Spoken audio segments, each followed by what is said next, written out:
ये कहानी उत्तराखंड की पहाड़ियों के पास बसे सुनसान इलाके भीमताल रोड की है, जहां एक पुराना बस स्टॉप था। Stop number 6। दिन में वो जगह बिल्कुल सामान्य लगती थी। कभी कभी बस रुकती, कुछ लोग चढ़ते उतरते और फिर सड़क फिर से खाली हो जाती। लेकिन रात होते ही, खासकर 12 बजे के बाद, उस जगह का माहौल बदल जाता। सड़क पर दूर दूर तक कोई गाड़ी नहीं दिखती।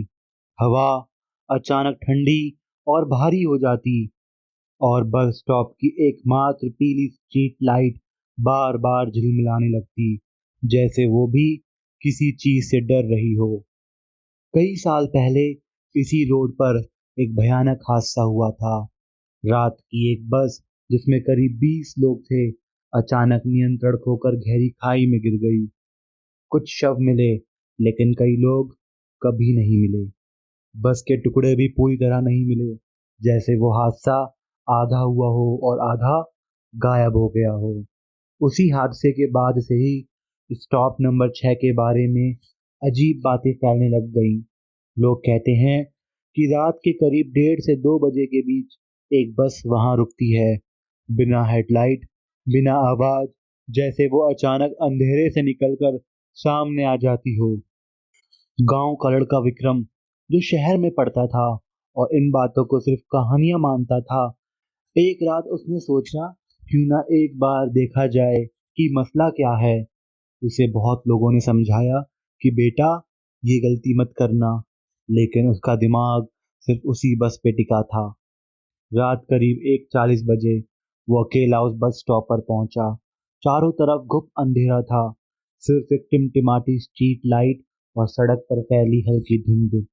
विक्रम बेंच पर बैठ गया। शुरू में सब सामान्य लगा। उसने फोन निकाला, टाइम देखा, 1:44। नेटवर्क बहुत कमजोर था। उसने इधर उधर देखा, ना कोई गाड़ी, ना कोई इंसान, सिर्फ सन्नाटा। फिर अचानक हवा का तापमान गिरने लगा, इतना कि उसकी सांसों से धुंध निकलने लगी। उसके हाथ ठंड से कांपने लगे। तभी उसे एक अजीब सी आवाज सुनाई दी, जैसे कोई पुराना इंजन धीरे धीरे चालू हो रहा हो। उसने सड़क की तरफ देखा, कुछ नहीं था, लेकिन आवाज बढ़ती ही जा रही थी।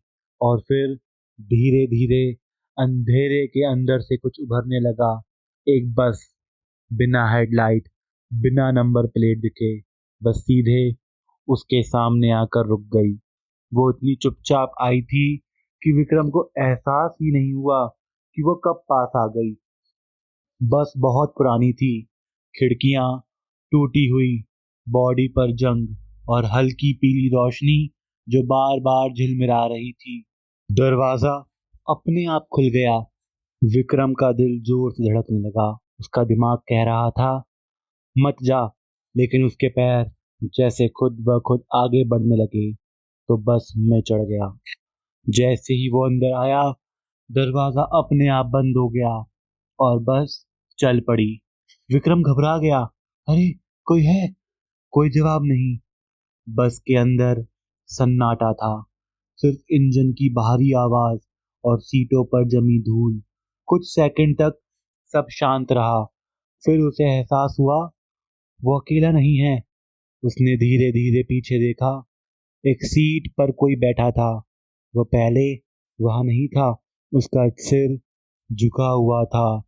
फिर एक एक करके बाकी सीटों पर भी लोग दिखने लगे, जैसे वो धीरे धीरे उभर रहे हों। सब चुप, सबके सिर झुके हुए।